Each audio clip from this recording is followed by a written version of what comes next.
is really good. Ends up falling flat. And I feel like that was a little bit of what we saw with Fled versus Rami, where Fled had that very weak turn 6.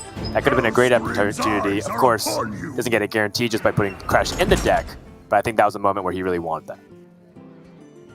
Oh. All right, well, game 1's over. No, I'm just kidding. Game 1's over. Spectating the wrong game, apparently. Here we are, right spectator PC.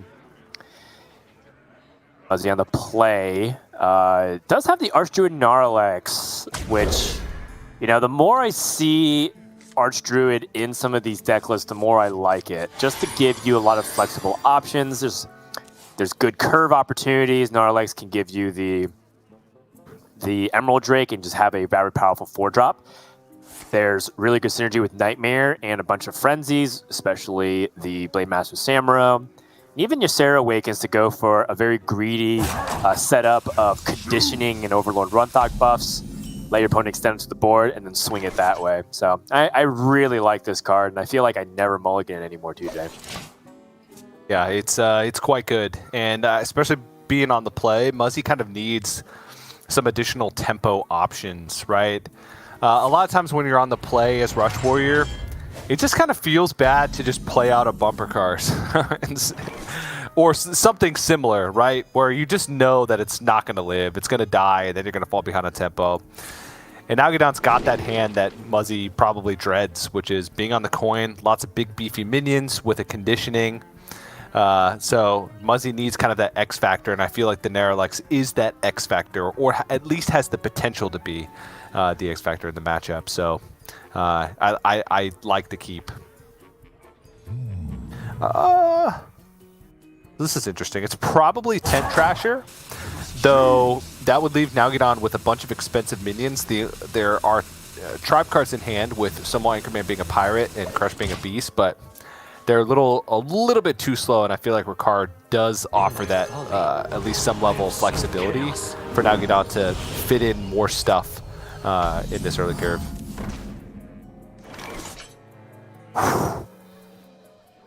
Two conditionings.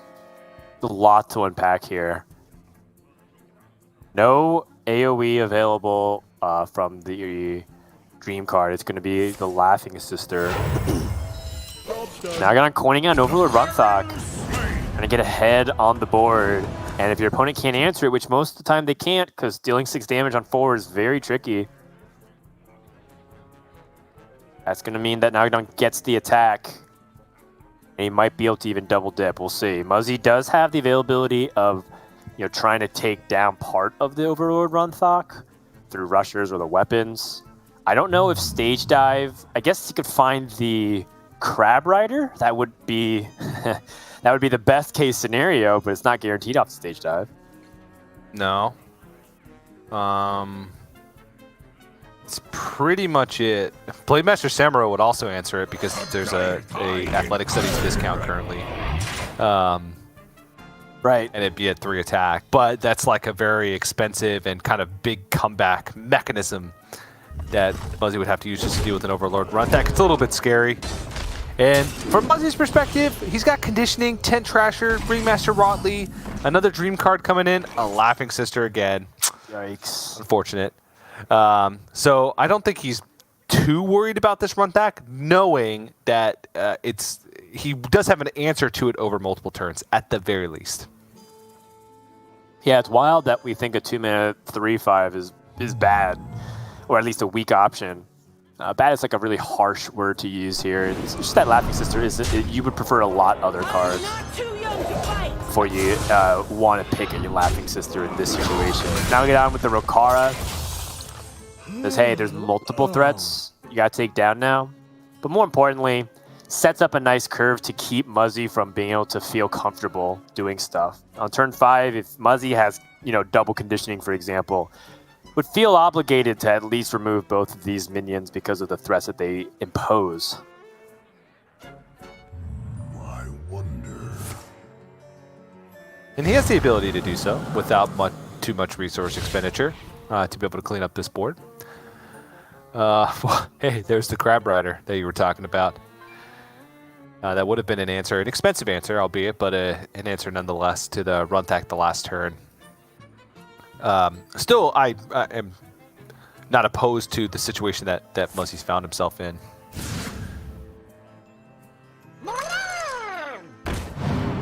Crab Rider is great. Yeah. Eliminates everything with the weapon swing.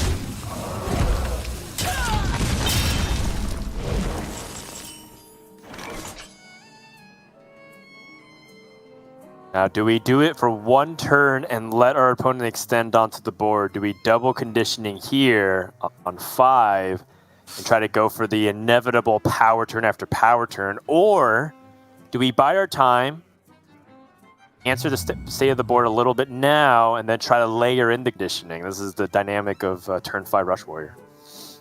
Yeah, I think that the Stonewall Anchorman is just reasonable enough here. Because it is a 5/6 right now because of the run tech buff. You aren't even ready. Okay, For this. never mind. Nalguidan disagrees.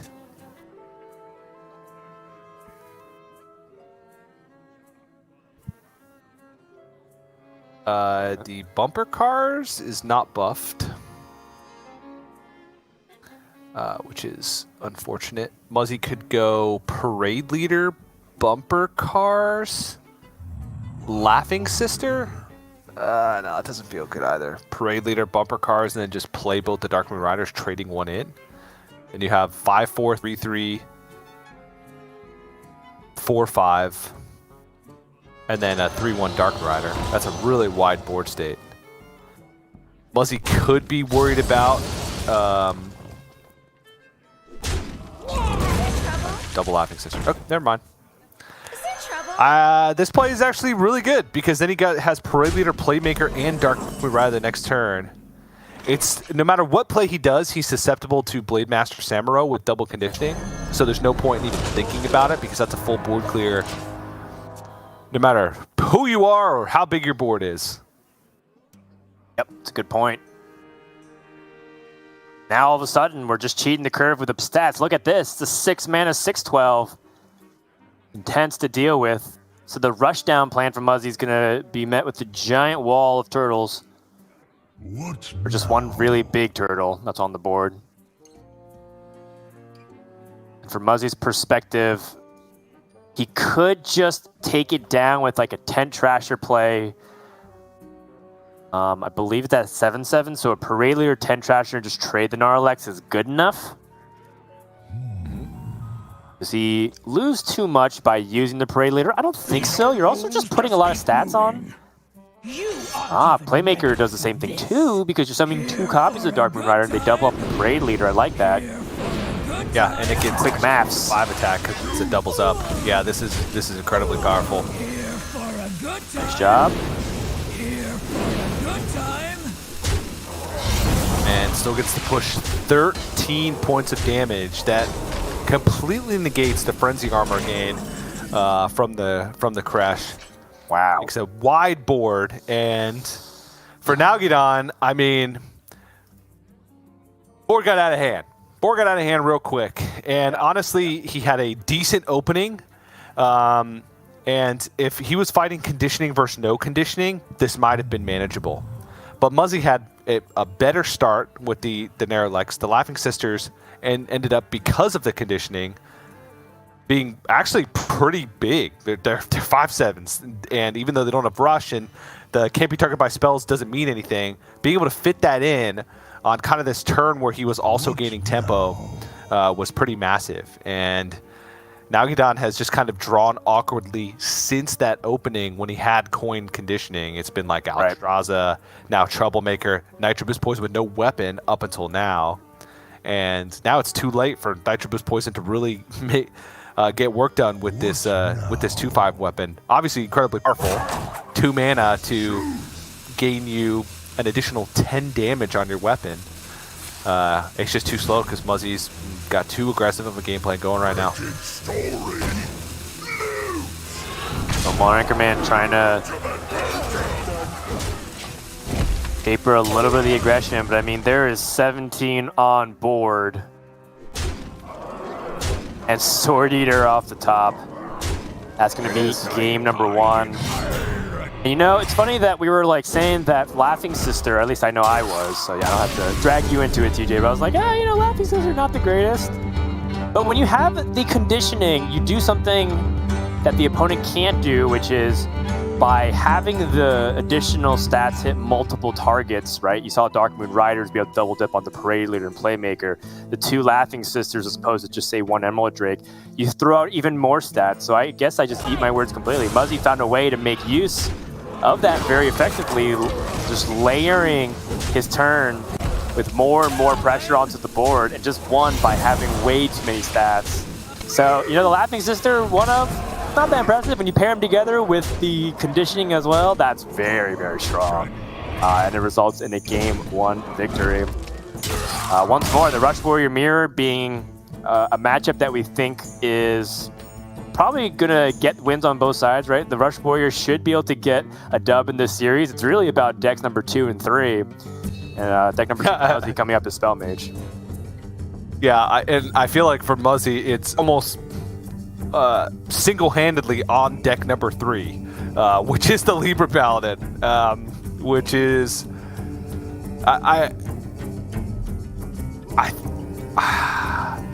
it feels inefficient, right? That's it. Like, it just feels like it struggles to get wins. But Muzzy is just this somehow next level Libra Paladin player, and he even mentioned like it's all about comfort for him. And you know, trying to ask around, see what decks are good, and then just rely on his ability as a player that he's built up over the years. And I think Libra Paladin fits that skill set because it's a very mechanical deck, right? It requires you to be very mechanically sound, and not. It doesn't really offer you much room to be creative. It's just about min-maxing each and every turn with like free Librams and Libram discounts and things like that. And I think that suits Muzzy really well. And I feel like he can take that Libram Paladin further than many of the other players that are in the field. And that's why he's been having success. And we're not going to see it in this match, but I think like that's the focal point of the series is Muzzy's been on fire with his other decks. It's the Libram Paladin that he's actually been struggling to take a wins with in these series. So we'll see. But for now, it's Spell Mage. Yeah, it's funny to me that Muzzy's playing a lot of these decks and isn't playing, you know, say a Miracle Rogue, which I think is an excellent deck to do exactly what he wants with Paladin. But you know, I think, as you heard Muzzy say, he's really trying to focus more on his mental state. And as a result, feels like he'd rather play something like the Paladin, which we'll talk about if we get to that point. There is a world where Muzzy loses with Mage twice and just uses the Mage for a third time, and Nalguidan gets a reverse sweep. Speaking of the Rogue, we have the opening hand here for Nalguidan, starting off with the Cult Neophyte, which is excellent against the Mage. Full pitch on everything else. 2 Neophytes, which could make it very difficult for Muzzy to get his Spell Mage rolling and online. Starting off the Primordial Studies, finds an ability to get onto the board quickly with Lab Partner. I also don't hate Mini Mage. It's something you can play on 2 and set up for better spell damage, and Rogue just does not have many ways to deal with that card. Time runs out on me. No, they don't. It's very likely to stick for many turns. Muzzy recognizes that. Good call out. And picks the Mini Mage, and this is I think this is one of those opening hands where you kind of have to think outside the box and think long term of like, all right, you know, Lab Partner overall probably the card that's better in most situations, but with an opening hand like this, oh jeez. Especially now with an opening hand like this, he really is going to need to rely on some type of X factor, and that's recurring spell damage that's going to stick on the board and maybe allow Muzzy to like squeeze out a little bit more value from each of his cards. I wonder. Nalguidan already thinking about how he wants to approach turn 2. Knows that Muzzy is playing the Deck of Lunacy version. If there was a Shooting Star, there would definitely be some room for concern, as the Shooting Star would wipe his board. As a result, Rune Orb costs 3. Muzzy does not have the crazy efficient turns yet of the Incanter's Flow affecting his deck. Finds an opportunity to pick up a really powerful card like a Pexus Blast, also some ways to remove the tempo from Nalguidan with evolving missiles. I do not see much value in a card like Conjure Mander Biscuit, but I am open-minded. Yeah. Extra Splash is too good. Yo. Too efficient. Mancrick on 3. I mean, that's just... It doesn't get better than that, in my opinion. It's not a yo just yet until it's a wife on 4. Like, that's... That would be the juice. That would be the icing on the cake for Nalguidan after an incredible opening. Has got Kazakus followed up, has got Jandis beyond that, just missing kind of a turn 5. Might have some room to just kind of get a little bit inefficient with the field contact if he picks up a 1-drop between now and then. Meanwhile, Muzzy just kind of struggling to play cards in his hand because they're so expensive. This is not the situation that you really want to find yourself in as Mage. He's even playing the Deck of Lunacy version, hasn't hit Deck of Lunacy, hasn't hit Carriage Flow. And against Rogue, who's actually hitting a curve, this damage that's being done early on with minions is going to stick because Muzzy's not, progressing his game plan quick enough. Nalguidan should have a relatively easy time just finding the burn to finish the game. But we'll see. Still a lot of game left to be played. TJ, you said that the Rogue hit a curve. This is the curve. Let's think about it. Cult Neophyte coin on turn 1. A second Cult Neophyte on 2. Mancrick top deck on 3. Kazakus on 4. Golem on 5. Jandis on 6. Field contact into infinite card draw reload on 7. Do we even need to go to turn 8? I mean, maybe. Muzzy might be dead by then. As strong as it gets. Oh. Okay. Helpazon is actually quite scary to deal with on Mage's side because they have a lot of ways to remove, and they remove multiple minions. That would be a crazy big swing. So I think Nalguidan has to remove this. He's going to react immediately with the Brain Freeze. Yeah, I think the Greater Golem is a proactive Greater Golem, not a reactive Greater Golem. That's usually what you'll pick against Mage because you expect to be a hit on board. Divine Shield, Summon a Copy is what it looks like at a glance, I think. Or Divine Shield, draw cards. Divine Shield, draw cards. Okay, there you go. Well, I was like, I don't think Summon a Copy was offered, but yeah, I guess that is the most proactive Golem. Just because drawing cards is usually like a finisher. But Nalguidan still has a good curve. Not worried in the curves.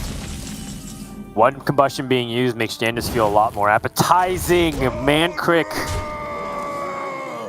Your death was not in vain.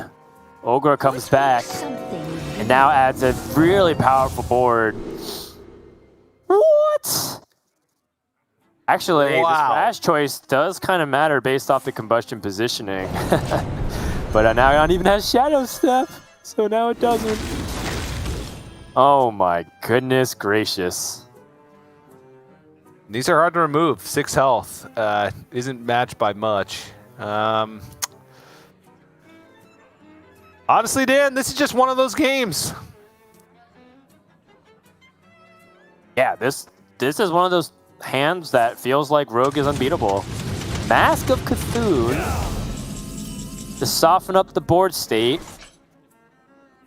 And I think this is because he understands that Muzzy's going to likely play another Jandis, which gives Nalguidan the opportunity, or rather Muzzy the opportunity to use Flame Strike. But that's assuming the minions that come out don't just immediately, impact the board like a Baron's Blacksmith, and all of a sudden everything's a little bit out of the equation. I guess it doesn't matter though because he'd be at +2/+2, so it puts him at 5. But Nalguidan, of course, is keyed in on this idea, right? Flame Strike is a possibility, so he's playing his Divine Shield Golem to get ahead of it.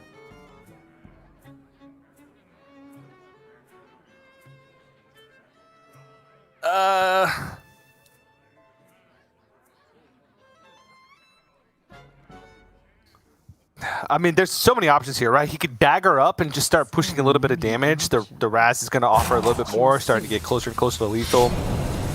Yep, I like that. Could have gone for Wand Thief, try and find another burn spell, right? Like Fireball with Wicked Stab in hand would have been pretty insane. But just the efficiency of just Dagger up, see what happens for Muzzy's turn. Doesn't have a Canter's Full up, doesn't have Deck of Lunacy up. There's nothing crazy that Muzzy can really do this turn. So I like just Nalguidan kind of pacing himself and just being efficient with the damage. There's no reason to go any faster than that because he's so far ahead. Could clear his board, but a couple things that did go right first. So, for example, he could use the Devolving Missiles into a Flame Strike. That should reasonably give him a good chance of clearing everything off. Going to start things with the Primordial Studies instead. Perhaps if he uses Brain Freeze, Devolving Missiles afterwards. I also think Solarian Prime could be a necessity here for Muzzy if he can get the Astromancer Solarian on board, have it die, and then draw it the next. What is that? Well, doesn't matter if it's by Devolving Missiles. That is a Sindori Scent Finder. Frenzy summoned 4 1/1 hyenas with Rush. Yeah, I know. I remember it summoned something, but it just hasn't really come up in my games very often. So it's awkward. It's awkward when you realize that the board building with Rogue could punish you heavily. So Nalguidan just has to go back to the drawing board. He's got 3 damage on board, 7 through the Wicked Stab, potentially gain any damage to the Wand Thief. Initiating overdrive. And draw cards as well, Wand Thief. No damage. Netherwind Portal, though, is quite good. Oxyfrog draws an additional card. Brain Freeze is good, although this is one of the things that I'd probably be hesitant to kill the Solarian. He doesn't want to kill it. Like, I think you kill. The Muzzy's nodding his head. He's like, oh yeah, kill it. There's a chance. That's coming off the top. You better believe it. I mean, that's his only out. I don't think you're supposed to kill it because he would need that draw next turn. You're killing him. I don't think there's a reason to kill it. I'm not going to call it a mistake because obviously at this point Nalguidan's so far ahead, and even if Astromancer Solarian comes off the top, it's very unlikely that it would do enough to where Nalguidan wouldn't win anyway. And that's not Solarian Prime. It's not, but a Flame Strike does clear off everything with the hero power, except for the efficient Octobot, and by Muzzy's count, still alive. By looking at Nalguidan's hand, he's very likely to kill because of the Secret Passage, so he can draw up to 5 cards next turn. There's a chance, TJ. Oh. There's a chance. Yeah, I was thinking Mask of Cthulhu actually has a lower chance of being able to clear out everything. Yeah, so does what he can. Hope for Solarian Prime. All the more reason not to use Mask of Cthulhu is Vanessa Van Cleve. Actually, I don't think he had the mana to be able to play it. Secret Passage to look for lethal. And there it is. Wicked Stab's going to wrap it up. Alex Straza as well. Also Alex Straza. Yeah, there were several hits for Nalguidan. You can see Swindle being part of that. Had he used Swindle to pick up the Wicked Stab, it also would have been good enough. We have a tied series, already closer than what we saw previously with the 3-0 sweep of Rami over Fled. Muzzy and Nalguidan locked at 1 game apiece. That Rogue got off to a really powerful start, but more importantly, there's 2 things at play here. This is a mage that had no Incander's Flow, so no discount, and also not even the insane amount of card draw that we've come to expect. Muzzy had to use cards like Mask of Cthulhu to clear off part of the board, and you can see how one-sided it was. It just never really felt like Mage did anything meaningful this game. Yeah. Which is unfortunate, but still some excitement in that game at the very end. A chance for Solarian Prime to pull out a miracle, right? Starts off with a Flame Strike, then cast 3 Mastiffs Cthulhu for the win. Never seen it. Probably will never see it for the life of the card as long as we have it in standard before it rotates out. But it's still something to talk about. Still something that we can point to as there is the miracle out. But Nalguidan going to move to his Spell Mage now. Nalguidan has been lights out with the Spell Mage this season, and just an incredible win rate. I think it's 31-11, 31-12. Don't quote me on that. Whatever it is, it's very good, and whoever plays against Nalguidan Spell Mage should be incredibly afraid. There you go. It was 30-11, I believe, coming into today. So very close, TJ. Yeah. 73% win rate. It's one of the highest performance of any deck by any player in any region. So when you talk about Spell Mage and Nalguidan, I mean, it's got to be the deck that he feels really comfortable with. And he's also, you know, like we said yesterday, and we've been saying the past couple weeks, he's been a player that's also willing to take some chances that I don't think other players are, right? We mentioned how there was an opening for Rami in the previous series to play Deck of Lunacy. Rami didn't play it, ended up being something that paid off really well. But I feel like in sometimes the hands of Nalguidan, he sees Deck of Lunacy, he says, I'm going to try to play that as soon as I can. And forget the idea that I have to like only rely on the spells in my deck with Incanter's Flow. Maybe just go for the big discounted Deck of Lunacy. And it's been something that he's been tweeting about on social media in mid parts of the season. Here we go, Deck of Lunacy in the opening hand. You see him even giggle. It's every game. It's like every game. Oh my gosh. You can't beat it. You can't keep beat getting Spell away Mage. with it. No, TJ, I refuse to believe It's it. impossible. No. I'm standing up. Those 11 losses or whatever it is, those are fake. We just pad those stats. We just randomly add losses to his total every week for his mage. Because as you can see, you don't beat it. Obviously, some game left to be played. And there is some decision points here, right? How Nalguidan wants to play this. Does he even want to play Deck of Lunacy after he sees Incanter's Flow and Muzzy doesn't have Incanter's Flow? He could just play straight up and maybe he thinks that that's like a better chance to win. But, I mean Warriors of the frozen on a power waste, first, I suppose. rise up. Wow, that's some good stuff. Well, the Firebrand is excellent. But the reason why it's actually good is because it might end up turning into a minion battle, despite it being a spell mage. Just look at the quality of Muzzy's hand, right? Things like the Ethereal Conjurer gets sniped by the Firebrand, or if it needs to take down Raz Frost Whisper and you add in the Devolving Missiles, it should be a combination that's on the back of his mind. Now the question becomes, Nalguidan has set up for things like Deck of Lunacy in the past. Is he just going to ping instead and take it slower? Looks like he is, because there's one thing that I noticed that is missing from his hand. As Muzzy burns the Rune Door. Always hungry for more. That's card draw. He doesn't actually have ways to really get all those cheap spells into his hand easily. True. Deck of Lunacy does provide a lot of draw, though. It's true, especially discounted. Yeah. Yeah, because when you start discounting, usually the card slot or the mana slot that you start to factor in is 6. So when your fireballs and ring tosses go to 3 and then upgrade it to 6, that's when you start hitting Spell of Gul'dan or Hand of Gul'dan, things of that sort. Muzzy picks up Incanter's Flow.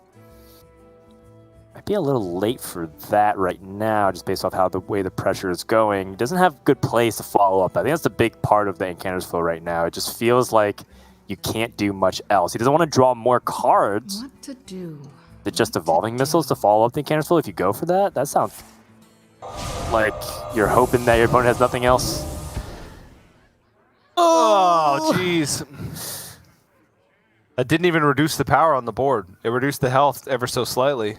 Yeah, Muzzy, such a consistent player that he even targets the same minion 3 times with Devolving Missiles and his new options. Wow, just a true hallmark of consistent play. Yep. Ooh, refreshing spring water. Okay, is it time to pull the trigger on card draw here. Or rather, I was thinking Deck of Lunacy, but yes, the card draw to help refresh his mana crystals immediately. Yeah, so the only thing on like Nalguidan's thinking about there is like he's already drawn 2 of his 7-cost spells. He's actually ahead in like this race department, and you know up until this point he's been in the canner's flow ahead as well. So just the ability to play more spells each turn. So playing it straight up probably is a better win percentage in that scenario, since you'd only have 1 Lever of Hope in the deck to outpace some of the burst. So It's true. At this point, I like no deck of Lunacy. I think it's the correct line after seeing the opening pan out to this game. I'm in agreement with you as well. He has 2 fireballs and a Mask Cthulhu. That's 22 damage. That's the remainder of Muzzy's health when you get in a couple pings. Nalguidan has a 3-turn lethal setup. Does find the Apexis Blast. Finds a Raz Frost Whisper himself. Okay. And he needs a couple of those huge outcomes. That's insane. He needs a couple got of a those Raz in big hand. outcomes. Yeah. Nalguidan has a Raz in hand. He got a Raz from his Apexis Blast, and Nalguidan's Jadis last game gave 2 Razes. What is happening? All in due I guess maybe he felt like he wasn't getting enough screen time. It's Raz Awareness Day. I must have missed the memo. Yeah. If this is a Raz, I'm done. I'm leaving. Okay. No. I actually didn't really want to leave, so I'm really glad that's not a Raz. Yeah, I don't want you to leave either, because I need a co-caster for at least another couple hours, TJ. But after that, you're free to go. Okay. works against All right. If the next Apexis Blast is a Raz, I'm gone after this broadcast handstand.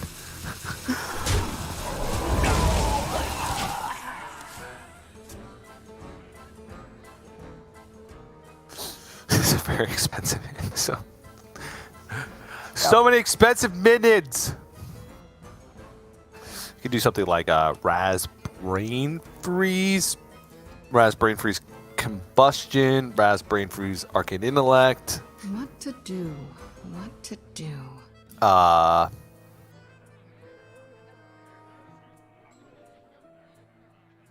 think I like that. I think I like that because Raz feels like a higher priority minion to remove. So I'm down for that. I mean, you could also do Ethereal Conjurer, Combustion, Brain Freeze, exactly as you said. I just like that Raz deals a little bit of extra trickling damage. Not to mention it has more health. So if your opponent just rips a Mask of Cthulhu, for example, it just has a pretty decent chance at surviving even. Time runs out on me. Flurry. Wow, all of a sudden it's become a battle where normally spells reign supreme. It's a who can have higher tempo with minions on board.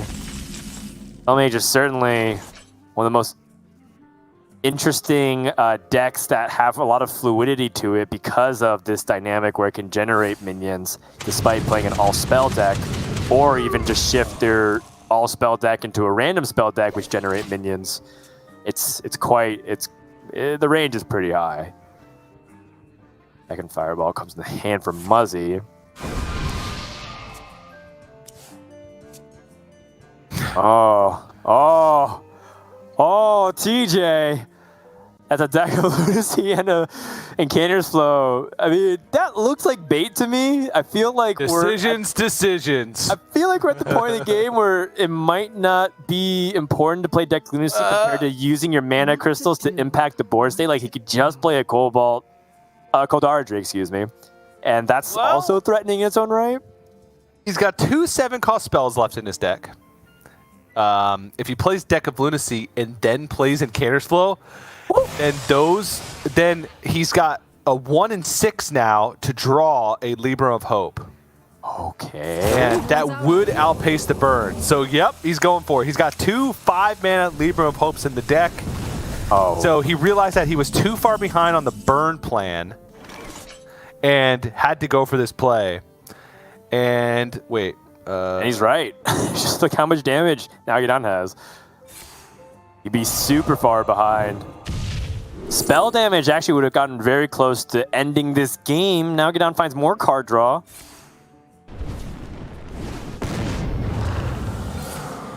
One fireball, ring toss, counterspell, potentially to throw in a big wrench into things.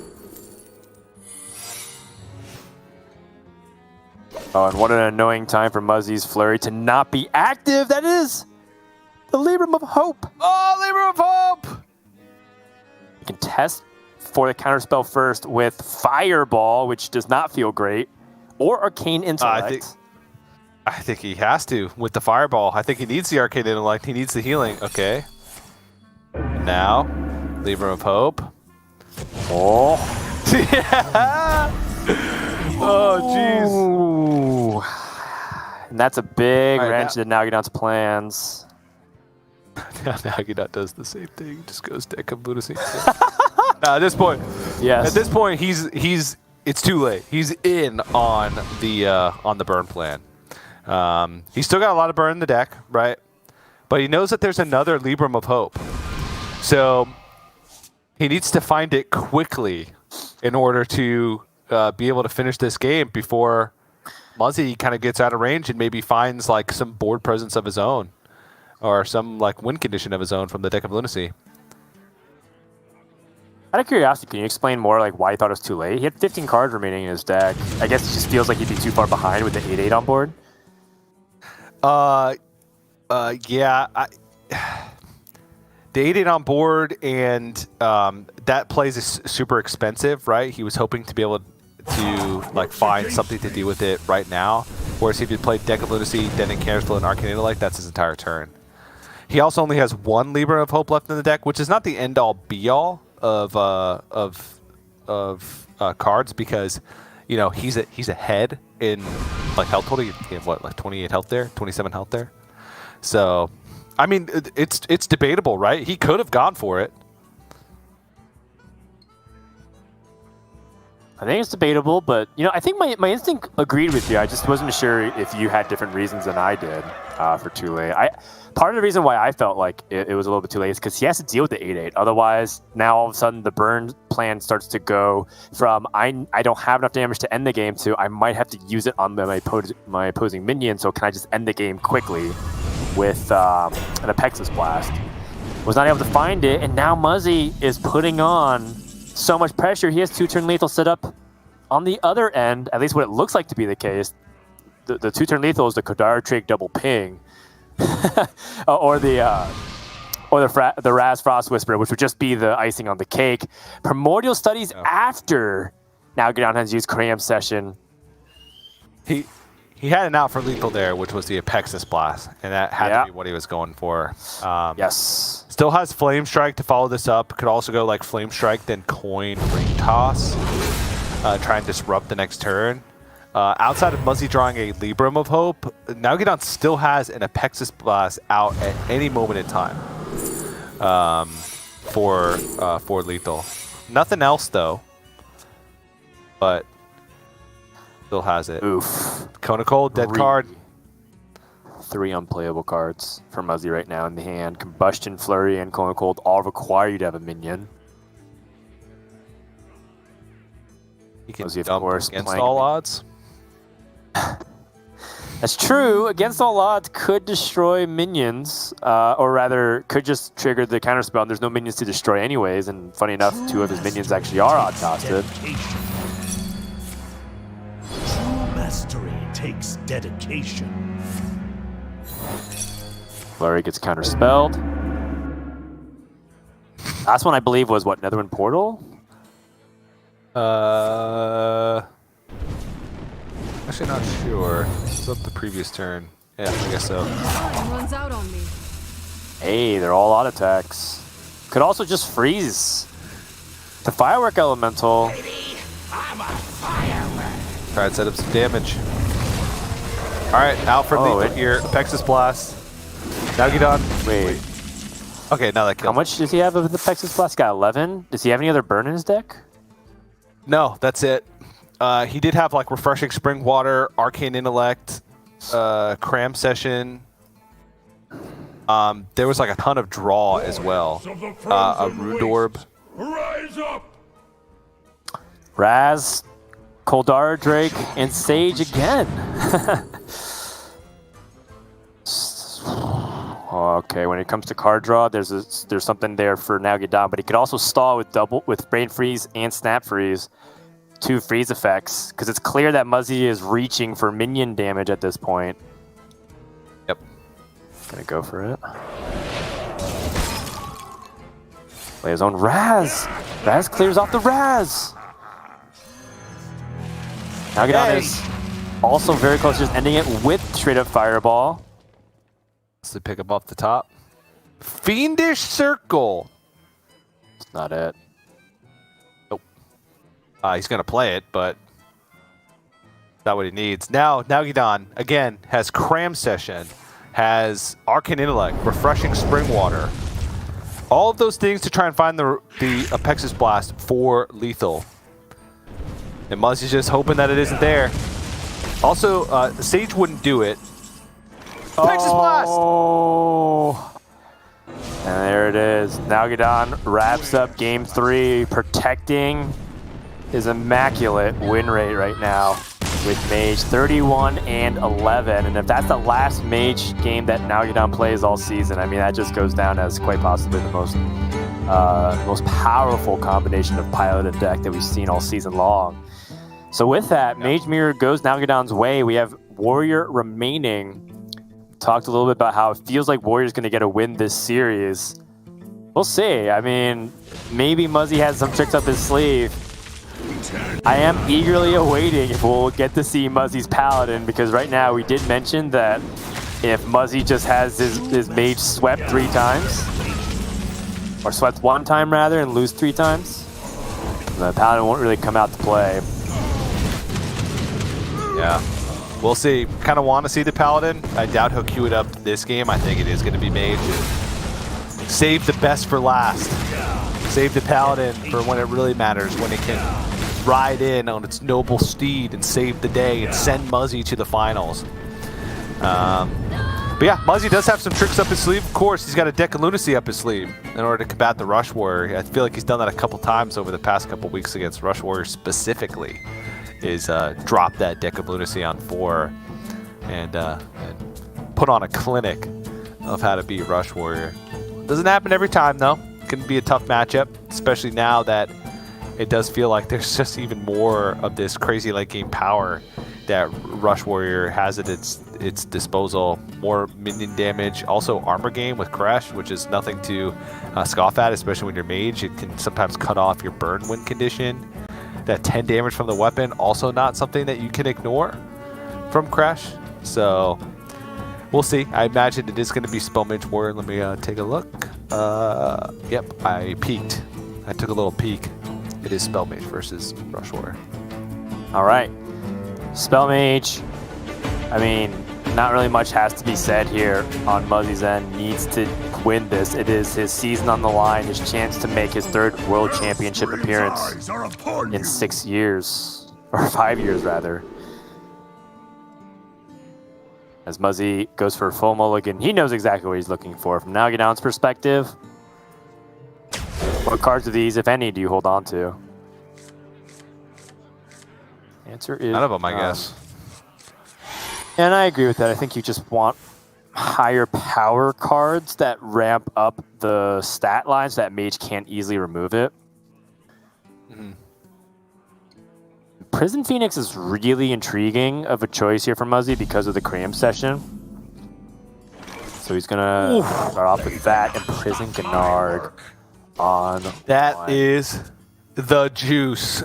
This hand is good. A Sword Eater would make this hand nearly perfect because that recurring weapon damage with Rush Warrior versus Mage is how you get ahead of them and set up for those late game bursts. But right now he's got the conditioning, he's got bumper cards, he's got Ringmaster Wily to refill the hand, and a nice start with the Imprisoned Gnog to hold on to the board as well as push some of that damage early. Now, Excuse you.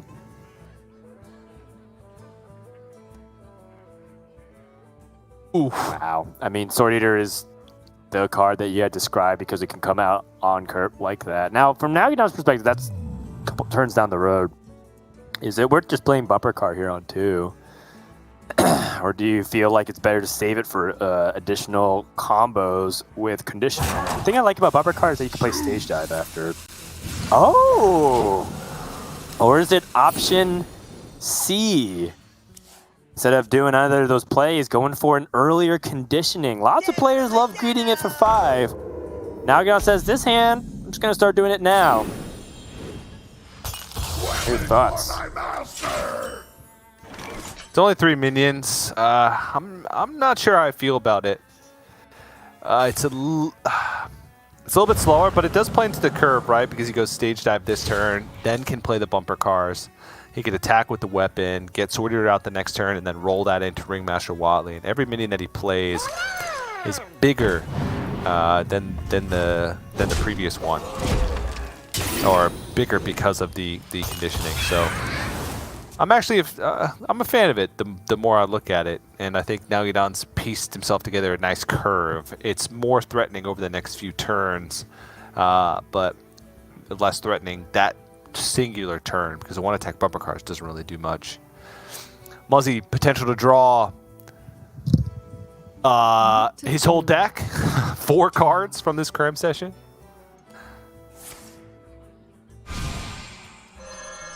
Wow.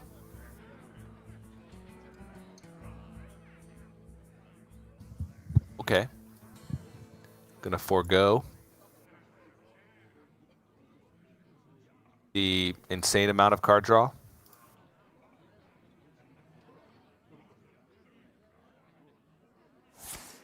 I guess realizing that he just needs to kind of keep this board clear, which is possible. But I guess keeping minion pressure is a reasonable strategy.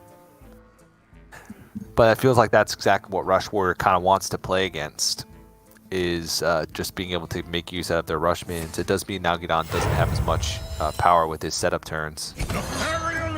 But it's not going to stop here. Pressure's not going to stop here.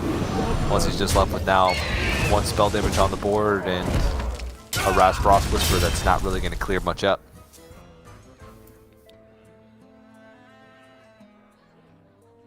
I think it was a matter of, if he plays Cram Session, draws 4 cards, and gets a Canner's Flow, then what happens? Does he fall too far behind on board?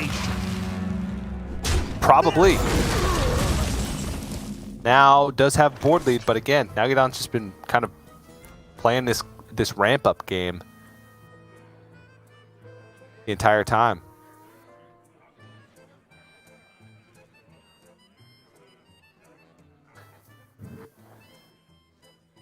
Tough decision though from Nalguidan. None of the weapons really match it. Could just go for Ringmaster Watley. It's actually pretty big. Blademaster Samuro is the 1 card in hand that does deal with the Raz, and he's seen 2 of the Font of Power minions. Blademaster Samuro, not the most impactful card in the matchup, because Mage isn't really a deck that sort of goes wide very often. But I'm going to take it slow and leave the Raz on the board for a turn. Don't think it's too big of a deal, and just going to play the Ringmaster Watley, try and acquire these resources in hand. Hasn't seen Deck of Fluency, hasn't seen a Canner's Flow. Again, I think it's perfectly fine for Nalguidan to just take things slow and try and build up to this overwhelming board presence that Muzzy honestly is just not going to be able to deal with the way this game has panned out. What to do? What to do? At this point, I honestly am not even sure what Muzzy should be doing. Options, you could go with Ring Toss. It is corrupted. Can try and get some of the board-centric secrets, like Oasis Ally or Mirror Entity, in order to fight back. Again, could just keep playing minions. Keyword and Ivory. Okay, Devolving Missiles. Though it's a little bit awkward when you account for the 2-1 on board that's going to get cleaned up by the Raz. What to do? What to do? But honestly, it's just the best choice out of all these.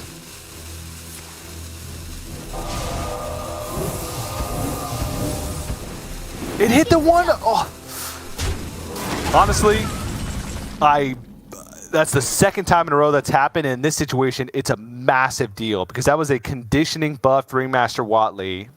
Even if just hit it once, it would have been reduced to a 4-drop, which is much less on average in stats than anything else. That is a brutal outcome for Muzzy. I guess the upside is that he gets Devolving Missiles back in hand, so he can try again the next turn. But that's got to feel bad. That has got to feel bad. Oof. Yeah, when you look at what you want to be doing to fight back against tempo, that's, I mean, this Ringmaster Wally gets to now trade into the Raz, or rather the Ivory. And now Muzzy in a situation where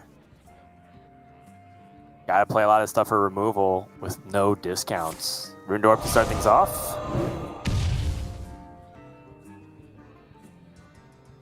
Another ring toss doesn't sound bad at all. Goes into picking it up. Devolving Missiles once more. Okay, that was a good one. Much better. Clear it off. But now it feels like the problems are still going to continue surfacing because Nalguidan still has more reload here. And then what does Muzzy do after? I think, honestly, Deck of Lunacy at this point is still an out for Muzzy, right? I don't think he's going to get there with the burn game plan. He doesn't have enough time to like draw on Canner's Flow, play in Canner's Flow, draw the discounted burn, and then piece it all together while also dealing with minions every turn. That just ain't happening. But Deck of Lunacy, he could Deck of Lunacy, Arcane Intellect, and get immediate value from it. I don't think he can keep just trying to stifle the board pressure from Nalguidan and hope to get there. I think he does need a little something extra to win this game. How's this for something extra? Oh, yeah. Damage on the weapon. All of a sudden, Muzzy's life feels like it's been cut in half just by what's represented right here. Mm-hmm.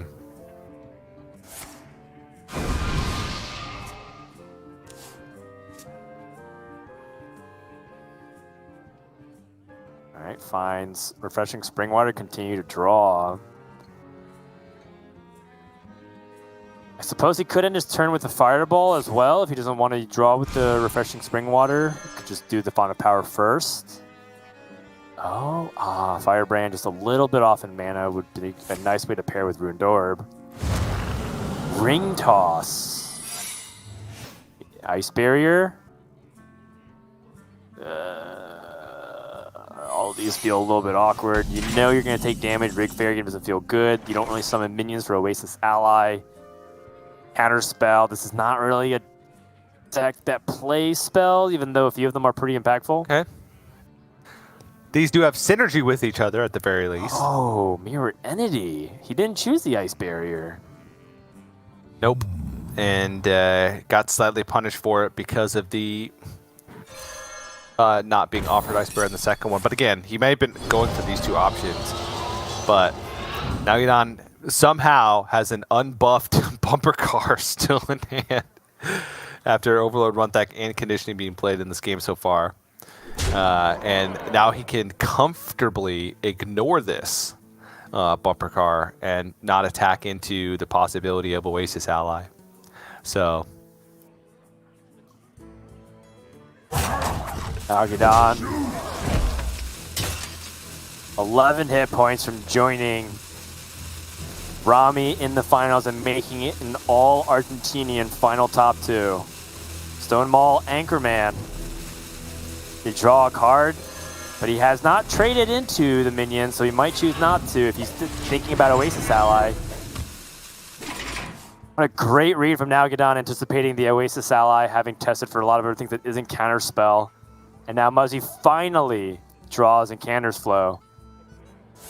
It feels very late into the process. No Flame Strike available to him. He's going to try to draw with Refreshing Spring Water. Maybe make up for the mana crystals that way. Pexus Blast is a good start. okay. But he needs to stabilize everything. Otherwise, he's just dead to the Alex Straza.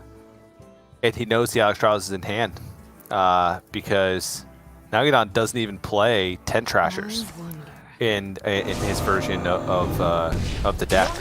which means that he's played Ringmaster Wally. It's guaranteed to be Alexstrasza.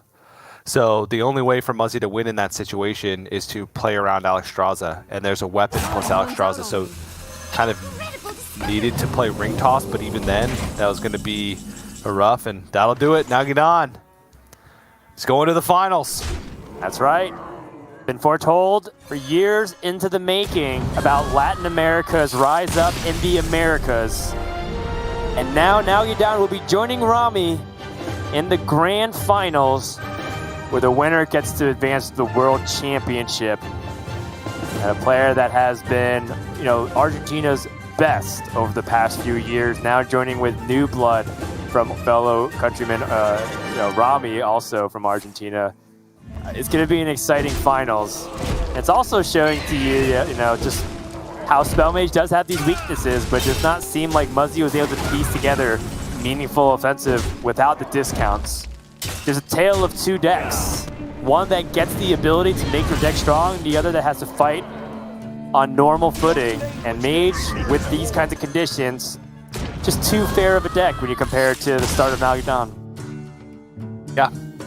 Just wasn't able to get there. Not able to see the Libram Paladin in action. But honestly, I think Muzzy can be pretty happy with the way this season ended. Listening to his interview, he had the tweet ready of, what's next for Muzzy now that I'm relegated. Fought his way out, had the miracle run through the last week of the regular season to qualify for playoffs with, honestly pretty low expectations from a lot of people who saw Muzzy struggling throughout much of the season and much of 2021, honestly. So top 4 appearance, a week after a relegation scare, hats off to the Muzz. But I think that Nalguidan has proved time and time again over the course of the entire season that the finals is honestly where he belongs. He's had insane win rates, insane performances. Finally a season where Nalguidan gets to prove what caliber of player he is. And now it comes down to him versus Rami. Same lineups, one card different, right? Practice partners, countrymen, old versus new. Really cool story. That's right. It's been a long time in the making, and we're excited to cover it. But that does lead us to our next break. We're going to give Nalguidan a little bit of rest. And when we come back, we're going to have the grand finals of the playoffs here at Hearthstone Grandmasters, the final best of 5 of the season. The winner will advance to the World Championship. Don't go anywhere. We'll be back in just a moment.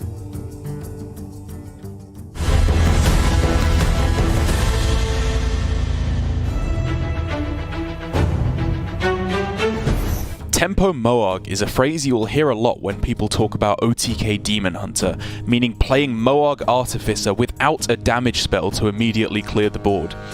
Usually it is a play reserved for when facing Rush Warrior or Libram Paladin due to their lack of damage spells.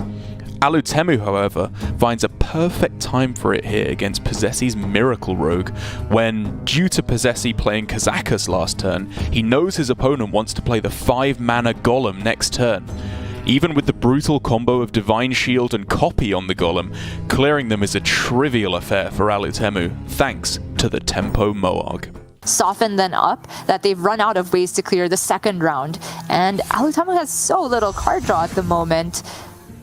And you don't particularly want to cycle the Thalnos on this because he has alternate ways of clearing it. I'd expect just the hero power swing because the Throwglaive looks a little too premium with all of these spell damage minions. But the Tempo Moarg comes down as well. Very interesting.